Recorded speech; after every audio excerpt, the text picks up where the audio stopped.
Bonjour à tous. Voilà, aujourd'hui je vous fais une petite vidéo, on va dire puce et vide-grenier numéro 2. Voilà, pour montrer un peu ce que j'ai ramassé. Donc j'ai sûrement oublié quelques trucs. Vu que c'est un peu la période là, des vide-greniers, que ça se finit presque là. Au mois d'août ça sera très calme pour les vide-greniers. Donc je vais vous présenter vite fait quelques petits articles que j'avais trouvés. Donc voilà, j'avais sûrement oublié quelques-uns. Donc je vais commencer par un truc tout simple, une ceinture. Voilà, c'est ce que je porte à la taille. C'est ceinture militaire en toile. Ah, ne vous inquiétez pas, je ne vais pas perdre le short au passage. Voilà, ceinture militaire quoi. Enfin, voilà, en toile, comme on trouve dans les stocks américains.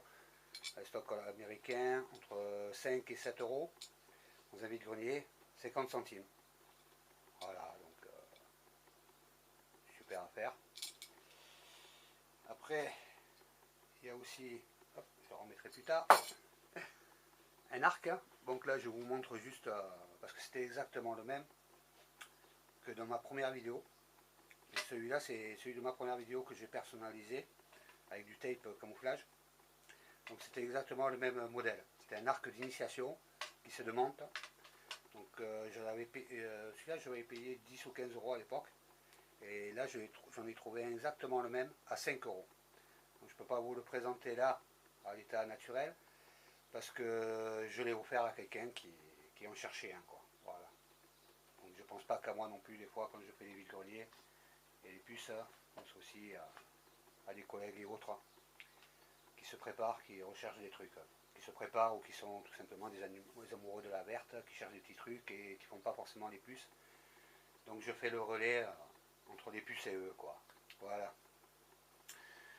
Donc cet arc, vous pourrez le voir en état naturel sur deux autres vidéos, quand je montre le tape et quand je montre sur ma première vidéo de vide-grenier.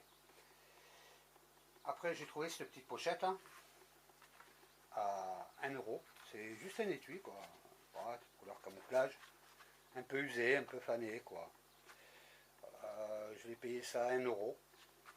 Ce qui est sympathique, c'est qu'il y a des petits passants small là. Des petits passants small derrière. Et c'est deux lanières à pression qui permettent de vraiment l'accrocher sur n'importe quel sac ou à la ceinture. Alors son utilité réelle, je ne l'ai pas encore trouvé. C'est vrai que j'avais pensé peut-être à mettre une lampe de poche, style MacLight ou autre. Ou mes petites sardines maison, là, comme je fais. Je présente déjà dans une autre de mes vidéos. Voilà. Pourquoi pas. Ça peut peut-être servir aussi pour ceux qui ont des matraques télescopiques à la rigueur aussi. Une bonne dimension. Donc son utilité réelle, je ne la connais pas. L'utilité que je vais en faire, je ne sais pas encore non plus. Et à 1 euro, j'ai trouvé le truc pas mal, quoi, pour un petit peu polyvalent. Une autre pochette, camouflage, qui avait 4 petits passants pour mettre des sangles. Après j'ai rajouté des mousquetons pour pouvoir l'accrocher facilement au sac. Alors je m'en suis... Alors, il y a un bon petit volume comme vous pouvez voir. Voilà, avec une autre poche devant. C'est mon kit pêche et piégeage, on va dire. Voilà. Il y a un peu pêche et braconnage. Donc je ne pratique pas le braconnage actuellement, mais en cas de rupture de la normalité, je n'hésiterai pas comme tout le monde. Je vous présenterai un peu ce que j'ai mis dedans dans une de mes autres vidéos. Comme ça me permettra, avec votre aide, de pourquoi pas complémenter ce qui manque. Et pourquoi pas aussi donner des idées à d'autres personnes de ce qu'on peut mettre dedans, quoi, de ce qu'on peut avoir. Après j'ai trouvé aussi, alors la pochette, je ne sais pas si je vous l'ai dit, je ne me rappelle plus, voilà, 1 euro. Pour une pochette comme ça, qui peut être polyvalente, qui peut même peut-être permettre de mettre un duvet dedans, un sac de couchage, quoi, ou emballer votre couverture, ou de notre truc, hein. Pas mal d'utilité. J'ai trouvé ce gilet tactile à 10 euros. Donc bien sûr en cas d'évacuation ou autre, même en cas de rupture de la normalité, je compte pas me balader avec ça quand même dessus quoi, sur moi. Si c'est pour se faire repérer à 50 mètres à la ronde, il n'y a pas mieux, je pense que j'ai les tactiques. Voilà, si à la rigueur, en cas de rupture et tout ça, vous êtes dans une bade, pour patrouiller autour d'une bade, à la rigueur, sympa. Donc il y a 3 pochettes pour les gros chargeurs. Pour les gros chargeurs d'armes automatiques, en 5,56. Comme le M40 par exemple, Kalachnikov, FAMAS, conneries comme ça. Donc moi personnellement je n'en ai pas vraiment d'utilité étant donné que je n'ai pas d'armes de ce style pour le moment. Je ne sais pas si j'en acquérirai une peut-être un jour ou pas. Je ne sais pas. Mais bon, c'est des pochettes qui peuvent servir à ranger des lampes de poche, des piles, 2-3 barres de céréales pour bouffer, des conneries comme ça si vous partez, pourquoi pas à la chasse ou des conneries comme ça. 2 emplacements pour mettre les chargeurs de 9 mm, arme de poing. Une pochette, pareil, là, revolver, voilà, pistolet au revolver, voilà. Un Glock rentre dedans sans problème. Il y a également aussi une pochette avec des petits élastiques à l'intérieur pour pouvoir bloquer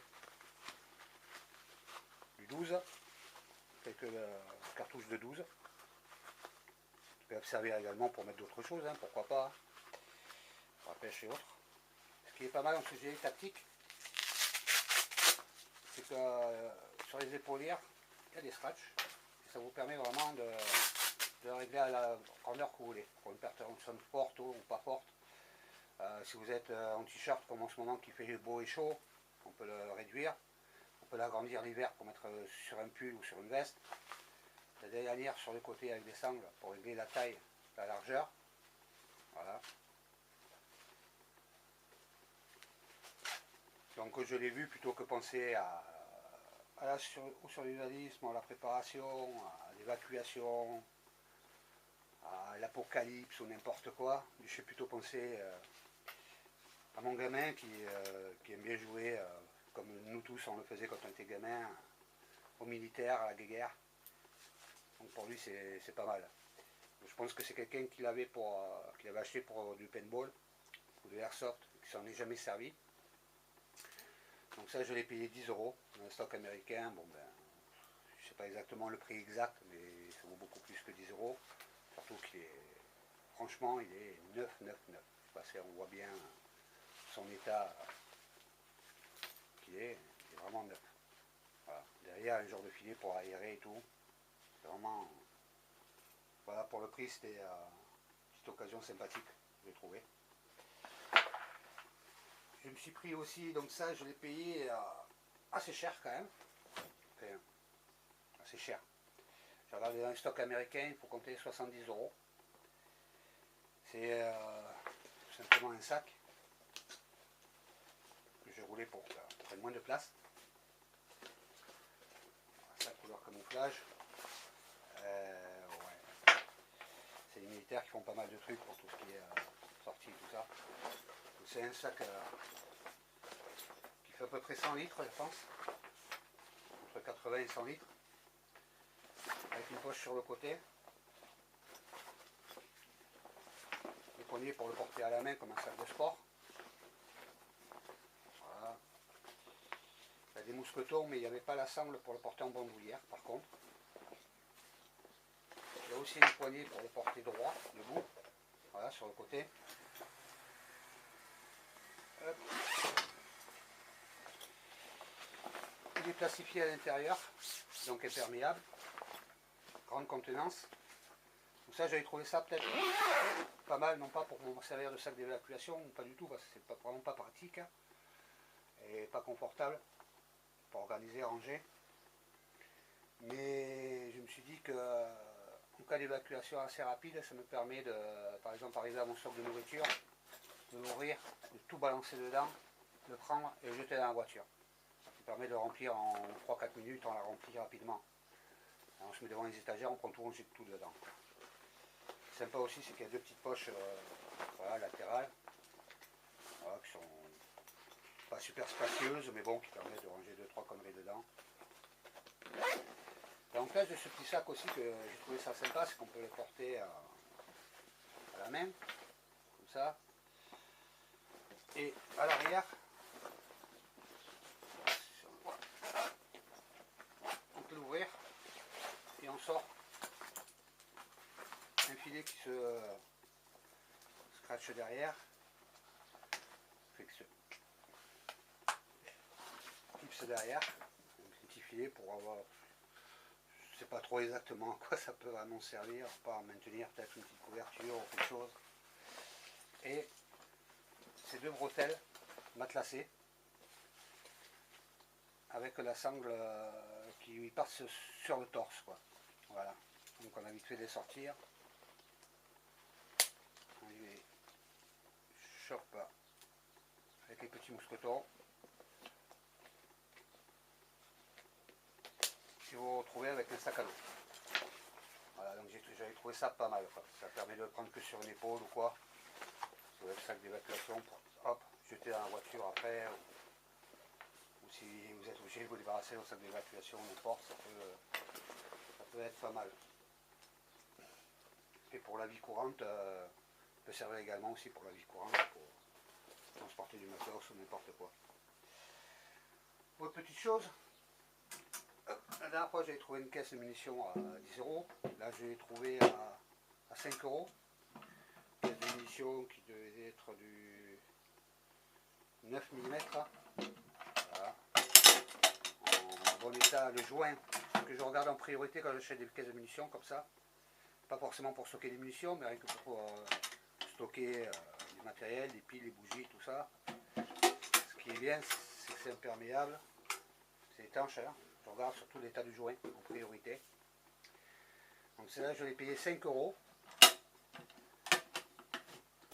Le petit inconvénient, le défaut qu'elle a cette caisse, hein, qui m'a permis de l'avoir à 5 €, c'est qu'elle a des petits trous. Voilà, elle en a 2 là et 4 là derrière dessous. Voilà. Petits trous que je pense réussir à reboucher tranquillement, doucement, minutieusement, avec de la soudure ou avec des petites tôles fines que je vais repointer délicatement pour ne pas traverser toute la carcasse. Voilà. En restant dans les caisses de munitions, là, on va me prendre un peu pour un taré. Voilà, the caisse. Voilà, pour regarder une différence entre la caisse qu'on voit habituellement et l'autre. Vous voyez le volume, la différence de volume. La largeur, elle est taguée, celle-là en bleu. L'autre, elle n'était pas du tout taguée. Donc dans les commentaires de mes autres vidéos, on m'a expliqué que on était obligé de les taguer pour pouvoir les revendre. Parce que naturellement, on n'a pas le droit de revendre une caisse de munitions normale. Merci à la personne qui m'avait filé cette info sur les commentaires. Donc vous allez dire qu'est-ce que tu vas faire avec cette caisse pour la transporter et tout, machin. Bon, c'est sûr qu'une caisse comme ça, pour la transporter, il faut la charger dans la voiture. Donc, je trouvais que c'était pas mal pour la stocker, pour faire du stockage à la maison. Ranger du matos à l'intérieur. Parce que c'est le même système que les autres caisses. Voilà. Il y a le joint tout autour, qui est nickel. Alors ces caisses, elles avaient un défaut quand on les a ouvertes. Quand on a essayé de les ouvrir avec le vendeur, le gars qui les vendait, c'est que tout était grippé. Toutes les poignées, tout ce qui était articulation dessus était grippé. L'ouverture, on fermait mal et tout. Donc je suis arrivé à la maison, un petit peu W40 sur tout ce qui était articulation, les charnières et tout ça. 10 minutes d'attente. Et après, ben, ça a marché nickel. Un peu de manipulation, dégrippé, et c'était vraiment super. Donc des caisses comme ça, il la vendait à 7 € pièce. Vu que j'en ai pris deux, il me l'a fait à 6 € pièce.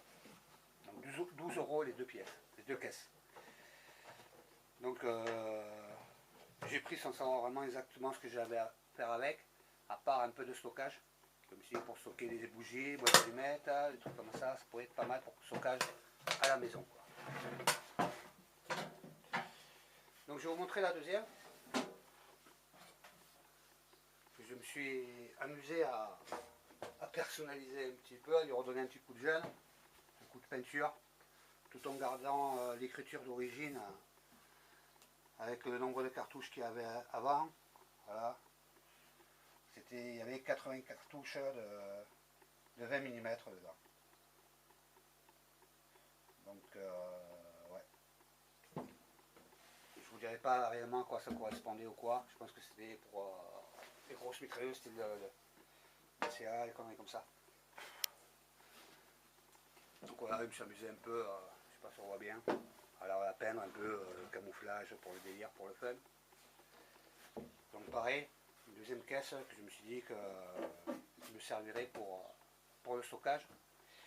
Et après avoir vu des vidéos aussi sur les préparations et tout ça, j'ai vu qu'il y avait beaucoup de gens qui s'amusaient à faire des caisses de Faraday. Afin de protéger tout ce qui était talkie-walkie, radio, tout ce qui était appareil électronique, électronique.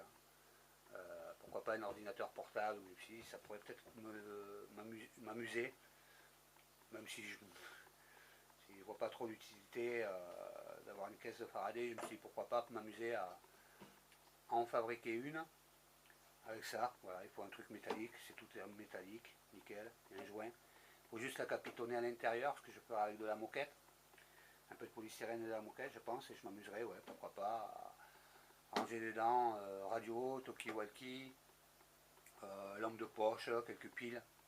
Ouais, elles seront protégées de quelques impulsions électromagnétiques, au cas où.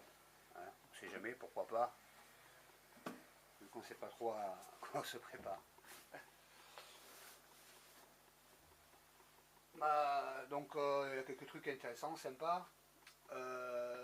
Cette pochette sacoche militaire française, tout en cuir, 5 €. Elle était toute neuve, elle était tellement neuve qu'il a fallu que je la forme, j'ai bourré de papier dedans. Et je l'ai bourré de papier dedans pour la reformer, d'abord bien graissée, avec du sapo, qui sert à nourrir, à entretenir et à assouplir le cuir.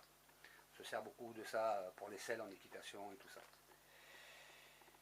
Donc c'est une ancienne sacoche à munitions, et je trouve que c'est super parce que ça rentre, ça me permet de mettre des boîtes de 200 cartouches de 22. Deux boîtes comme ça de 22, une boîte contient 200 cartouches, 200 balles, 200 cartouches. Donc 200 munitions dans chaque pochette, ça fait que c'est très léger le 22. Donc deux boîtes de 22 de 200, je me mets ça à la ceinture, si je dois évacuer, je prends ça dans la ceinture, dans mon sac, j'ai pas besoin de réfléchir, je sais que j'ai 400 coups là. Voilà. Avec 400 coups, je pense que ça suffit largement pour évacuer quelque part. Super affaire que j'ai faite au puces, hein. L'affaire de l'année, ben, elles sont là. Voilà, les connaisseurs savent ce que c'est. C'est des lunettes de visée pour les carabines. Donc il n'y a pas les supports pour pouvoir fixer la carabine. Mais bon, ça se trouve en armurerie, ça coûte pas une fortune. Ce qui coûte le plus cher, c'est les lunettes. Alors celle-là, c'est une Mitro. Voilà. C'est une marque chinoise ou japonaise, quelque chose comme ça. Puis d'après internet, tout ça, elles sont pas mal. Donc elles sont en état. Il y a un réglage là. Il y a le réglage pour la hauteur, la droite et la gauche, comme sur toutes. Elles sont protégées par des petits capuchons. Voilà. Ceux qui font du tir de loisir ou qui sont chasseurs, ils connaissent le système. Donc celle-là, je crois que ça, c'est écrit dessus grossissement. C'est une 3,5 10 x 50. Ça. Voilà. Désolé, j'ai pas trop. 110-50. J'ai pas les lunettes, vous verrez peut-être mieux que moi. Hop, hop, hop. Voilà. Donc celle-là. Et une autre qui est un modèle d'une marque américaine qui est beaucoup plus connue, une Tasco. Voilà. Qui est moins volumineuse, un petit peu moins grosse en volume et en optique.